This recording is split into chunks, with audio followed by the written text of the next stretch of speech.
আমার বউ কি এখন বাংলাদেশে পালিয়ে যাবে না কি কিছু বুঝতে পারছি না, আমি তো মুশকিলে পড়ে গেলাম।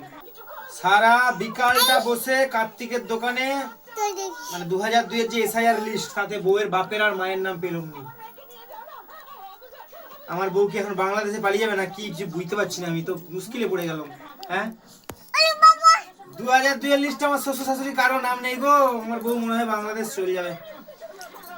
অনেক কষ্টে চারদিক ফোন টোন করে খুঁজে পেলাম না, বউয়ের বাপের নাম পেয়েছি। এই দেখো, শ্রীরাম কৃষ্ণ প্রভুর নাম পেয়েছি। যাক, এইটাতে যদি থেকে যায় তো থেকে যাবে, না কি বলো তোমরা, কি বলো? এই লিস্টটায় রাখতে পারবো তো? আর আমার বাপের মায়ের নাম দেখা তো সাটা সাট করে প্রথমের দিকে আছে, জল জল করছে।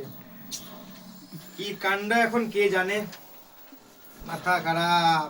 তোমরা কি বলো, থাকবে না থাকবে নি, নাকি বাংলাদেশে নিয়ে পালিয়ে যাবে? কি গো, বাংলাদেশ পালিয়ে যাবে তো?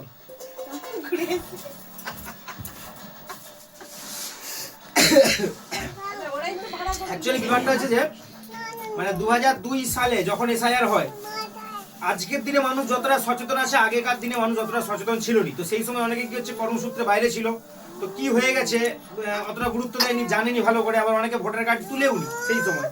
আর এখন যেমন মানে বছরে 3বার করে ভোটে নাম উঠতেছে, তখন অতটা কুইক ছিল না, মানে পরিস্থিতি তখন পুরোপুরি আলাদা ছিল। তো সেই কারণেই আমার শ্বশুর শাশুড়ির নামটা কিন্তু এসআইআর এর লিস্টে নেই, তার বাবার নাম আছে। একইভাবে মানে আমার শাশুড়ির যে বাপের বাড়ি, সেখানেও কিন্তু তাদের পরিবারের সবার নাম আছে। অতএব কেউ কোথাও যাচ্ছে নি, প্রত্যেকে এবারে সুন্দরভাবে ভোট দিতে পারবে, চিন্তার কোনো কারণ নেই। আর এটাতে বাংলাদেশ যাওয়ার কোনো বিষয় আছে বলতে আমার মনে নেই, এটা শুধুমাত্র একটা ভোটার তালিকাকে সংশোধন করে দেখে নিয়ে, ব্যাস এইটুকুনটাই।